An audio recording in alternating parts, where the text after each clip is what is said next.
ಬನ್ನಿ ಸ್ನೇಹಿತರೆ, ನಮ್ಮ ನಮಸ್ತೆ ಹಿಂದೂಸ್ತಾನ್ ಉದಯ್ ಹಿಂದಿನ ಎಪಿಸೋಡ್ಗೆ ಎಲ್ಲರಿಗೂ ಸ್ವಾಗತ ಸುಸ್ವಾಗತ. ನೋಡಿ, ನಮ್ಮ ಹಿಂದೂಸ್ತಾನದಲ್ಲಿ ನೋಡಿ, ಸ್ವಾತಂತ್ರ್ಯ ಬಂದಾಗ ಪಾಕಿಸ್ತಾನಕ್ಕೋಸ್ಕರ ನಾವು ಇಸ್ಲಾಮಿಕ್ ರಾಷ್ಟ್ರ ಮುಸಲ್ಮಾನರಿಗೋಸ್ಕರ ಇಸ್ಲಾಮಿಕ್ ರಾಷ್ಟ್ರ ಮಾಡಿಕೊಟ್ಟ ಮೇಲೆ ಎಲ್ಲರೂ ಅಲ್ಲಿ ಹೋಗಬೇಕಿತ್ತು. ಈ ಜವಾಹರ್ಲಾಲ್ ನೆಹರು ಪ್ರಧಾನಮಂತ್ರಿ ಕ್ಯಾಂಡಿಡೇಟು. ಅವರೇನು ಮಾಡಿಬಿಟ್ರು, ದುಡ್ಡಿತ್ತು, ಕಾಸ್ಟ್ ಲೀಡರ್ ಅಂತ ಹೇಳ್ತೀವಿ, ಗಾಂಧೀಜಿನ ಮಾಸ್ ಲೀಡರ್ ಅಂತ ಹಿಂದಿನ ಎಪಿಸೋಡ್ಗಳಲ್ಲಿ ಹೇಳಿದ್ವಿ. ಆ ದುಡ್ಡಿನ ಪ್ರಭಾವ ಎಷ್ಟಿತ್ತು ಅಂತಂದರೆ, ಆತ ಪ್ರಧಾನಮಂತ್ರಿ ಅಭ್ಯರ್ಥಿ ಅಂತ ಘೋಷಣೆ ಮಾಡ್ಕೊಂಡ್ಬಿಟ್ಟಿದ್ರು. 1930ನೇ ಇಸ್ವಿನಲ್ಲೇ ಘೋಷಣೆ ಮಾಡ್ಕೊಂಡ್ಬಿಟ್ಟಿದ್ರು ಪ್ರಧಾನಮಂತ್ರಿ ಅಭ್ಯರ್ಥಿ. ಹಾಗಾಗಿ ಆತನ ಪ್ರಭಾವ ಜಾಸ್ತಿ ಇತ್ತು.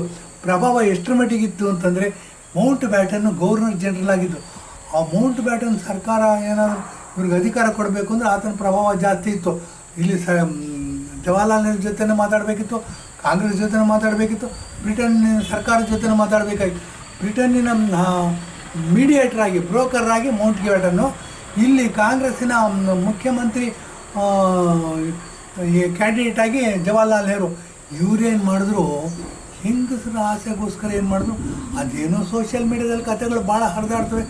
ಏನು ಹೆಂಗಸರಿದಂತೆ, ಮುಸಲ್ಮಾನ್ ಅಂತೆ, ಅದು ಯಾರ್ದು ಹೆಂಡ್ತಿನ ಇಟ್ಕೊಂಡಿದ್ದಂತೆ, ಸಿಗರೇಟ್ ಸೇರ್ತಿದ್ರಂತೆ, ಡ್ಯಾನ್ಸ್ ಮಾಡ್ತಿದ್ರಂತೆ, ಅವೆಲ್ಲ ಬರ್ತವೆ ನಮಗೆ ಸೋಷಿಯಲ್ ಮೀಡ್ಯಾದಲ್ಲಿ ಜಾಸ್ತಿ ಬರುತ್ತೆ. ಇವತ್ತು ಕೇಳ್ಬೋದು ನಾವು ಸೋಷಿಯಲ್ ಮೀಡಿಯಾದಲ್ಲಿ ಏನು ಅಂತಂದರೆ, ಜವಾಹರ್ಲಾಲ್ ನೆಹರು ಯಾರ ವೈಫ್ ಜೊತೆ ಕಾಂಟ್ಯಾಕ್ಟ್ ಇತ್ತು ಅಂತ ಕೇಳಿದ್ರೆ ಅದೇನೋ ಫೋಟೋಗಳು ಬರುತ್ತೆ, ಮತ್ತು ಏನು ಹೆಸರುಗಳು ಬರುತ್ತಂತೆ. ನಮಗೂ ಸರಿಯಾಗಿ ಗೊತ್ತಿಲ್ಲ, ಅದು ಇರಲಿ, ಇದು ನಮ್ಮ ವಿಷಯ ಅಲ್ಲ. ಇದು ಏನು ಅಂತಂದರೆ, ಈ ಥರ ಎಲ್ಲ ಮಾಡಿಕೊಂಡು ಮೋಸ ಮಾಡಿ ಇವರು ಮುಸಲ್ಮಾನರಂತೆ, ಇವರು ಕಾಶ್ಮೀರಿ ಪಂಡಿತರು ಅಂತ ಸುಳ್ಳು ಹೇಳಿದ್ರಂತೆ. ಹಾಗಾಗ್ಬಿಟ್ಟು 1947ರಿಂದ ಹಿಡಿದು 64ವರೆಗೂ ಪ್ರಧಾನಮಂತ್ರಿ ಆಗಿರ್ತಾರೆ. ಇವರು ಹೇಳಿದ್ದೇ ವಾಕ್ಯ, ಆನೆ ನಡೆದಿದ್ದೇ ದಾರಿ ಅಂತೀವಿ ನಾವು. ಹಾಗಾಗಿ ಇವರೇನಾಯಿತು, ಮಾಡಿದ್ದೇ ರೂಲ್ಸು, ಯಾರು ವಿರೋಧನೇ ಇರಲಿಲ್ಲ. ಸ್ವಾತಂತ್ರ್ಯ ಬಂದು ಹೊಸ್ತು 17 ವರ್ಷ, ಇವ್ರು ಏನು ಮಾಡ್ತಾರೆ ಅದು ಜೈ ಅಂತ. ಯಾಕೆಂದರೆ ಜನ ಇನ್ನೂ ಪ್ರಬುದ್ಧರಾಗಿರಲಿಲ್ಲ, ಕ್ವಶನ್ ಮಾಡ್ಕೊಳ್ಳೋದಕ್ಕೆ ಹೆದರ್ತಾಯಿದ್ರು.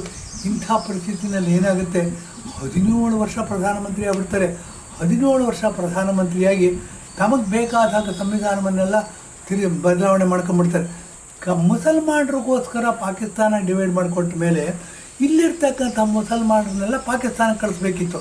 ಇವರೇ ಮುಸಲ್ಮಾನರಲ್ಲ, 30ರಿಂದ ಪ್ರಧಾನಮಂತ್ರಿ ಆಗಿರೋದು. ಹಾಗಾಗಿ ಏನು ಮಾಡಿದ್ರು ಇವರು, ಇಲ್ಲಿ ಮುಸಲ್ಮಾನರಲ್ಲ, ಇಲ್ಲೇ ಇರಲಿ ಅನ್ನೋ ಏನು ಒತ್ತಾಸೆ ಇತ್ತು, ಏನು ಡಿಮ್ಯಾಂಡ್ ಇತ್ತು, ಅದಕ್ಕೆ ಜೈ ಅಂದ್ಬಿಟ್ರು.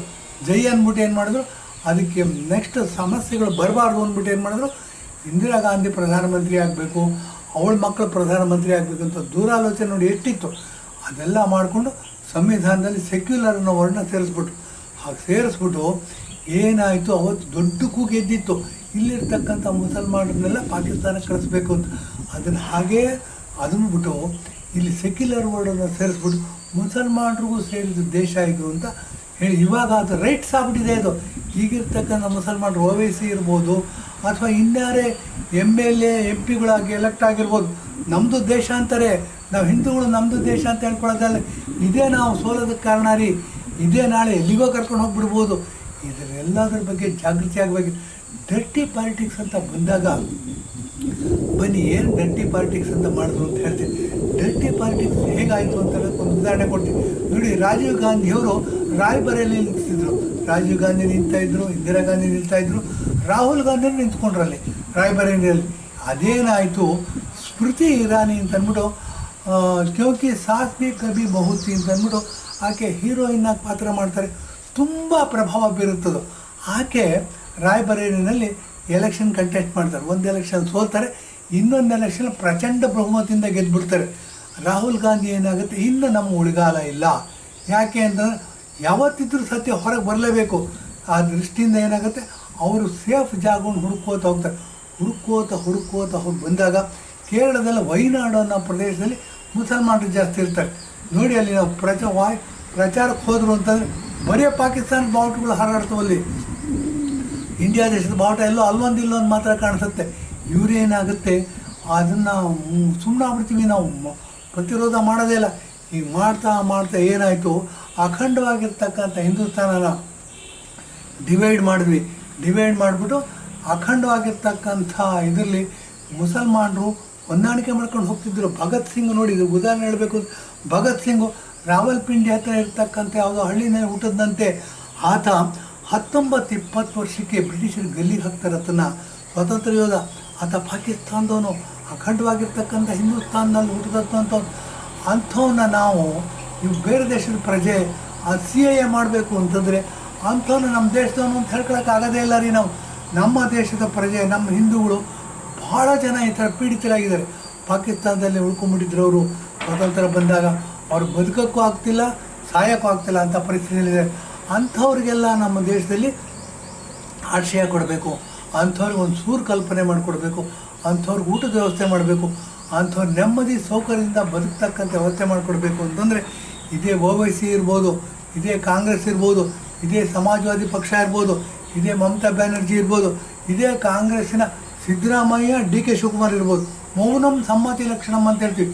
ಇಂಥ ವಿಚಾರ ಬಂದಾಗ ಇವ್ರು ಮಾತಾಡಬೇಕು ರೀ. ನಮ್ಮ ದೇಶದ ಜನ ನಮ್ಮ ಹಿಂದೂಗಳ ಪರವಾಗಿ ಮಾತಾಡಬೇಕು. ಇವರೇನಾಗುತ್ತೆ, ಮುಂದಿನ ಜನ್ಮ ಅನ್ನೋದಿದ್ದರೆ ನಾನು ಮುಸಲ್ಮಾನರಾಗಿ ಹುಟ್ಟಬೇಕು ಅಂತ ಸಿದ್ದರಾಮಯ್ಯನವ್ರು ಹೇಳ್ತಾರೆ. ಅದು ಸಹ ಸೋಷಿಯಲ್ ಮೀಡಿಯಾದಲ್ಲಿ ನೋಡಿದ್ದೀವಿ, ಜಾಸ್ತಿ ಹರಿದಾಡ್ತಾ ಇದೆ. ಈಗಿನ ಇದರಲ್ಲಿ ಇವತ್ತೇನು ಎಪಿಸೋಡ್ ಮಾಡ್ತಾಯಿದ್ವಿ, ಈ ಜನವರಿ ಇದು ಮಾರ್ಚ್ ಈ ಡೇಟಲ್ಲಿ ಏನಿದೆ 12, 13, 14, 15, 16, 20ನೇ ತಾರೀಕುವರೆಗೂ ಜಾಸ್ತಿ ಓಡಾಡ್ತಾ ಇದೆ ಎಲ್ಲ ಸೋಷಿಯಲ್ ಮೀಡಿಯಾದ. ಮುಂದಿನ ಜನ್ಮ ಅನ್ನೋದಿದ್ದರೆ ನಾನು ಮುಸಲ್ಮಾನರಾಗಿ ಹುಟ್ಟಬೇಕು ಅಂತ ಹೇಳಿದರೆ ಎಲ್ಲರೂ ನಮಗೆ ಈ ಥರ ಮಾಡ್ತಾ ಹೋಗ್ಬಿಟ್ರೆ ನಾವು ಹಿಂದೂಗಳು ಎಲ್ಲಿ ಹೋಗಬೇಕು?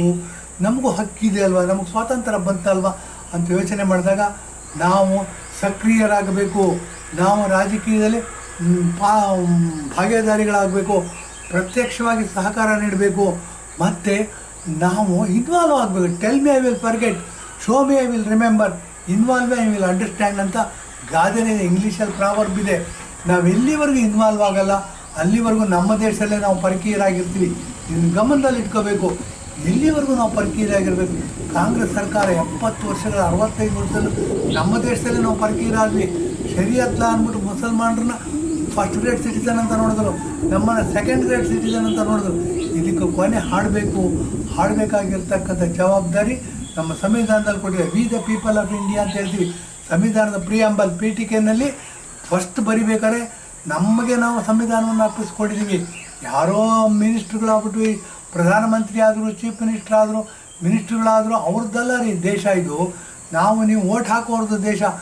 ಎಲ್ಲಿವರೆಗೂ ನಾವು ಎಚ್ಚೆತ್ಕೊಳ್ಳಲ್ಲ, ನಮ್ಮ ದೇಶ ಎಚ್ಚೆತ್ಕೊಳ್ಳಲ್ಲ, ನಮ್ಮ ದೇಶ ಸ್ಟ್ರಾಂಗ್ ಆಗಲ್ಲ.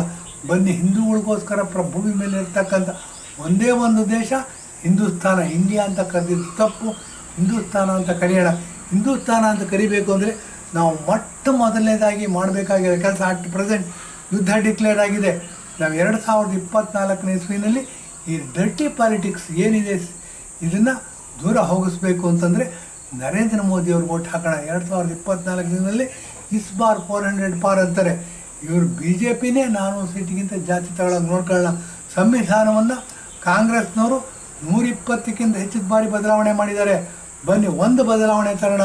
ಆ ಬದಲಾವಣೆ ಏನು ಅಂತಂದರೆ ಇಂಡಿಯಾ ಅಂತ ಕರೆದಿದ್ದು ತಪ್ಪು, ಹಿಂದೂಸ್ತಾನ ಅಂತ ಕರಿಬೇಕು ಅಂತ ಹೇಳಿ ಕರೆ ಕೊಡ್ತಾ ಇದ್ದೀನಿ. ಎಪಿಸೋಡ್ ಮುಗಿಸ್ತಾ ಇದ್ದೀನಿ. ಧನ್ಯವಾದ, ನಮಸ್ಕಾರ.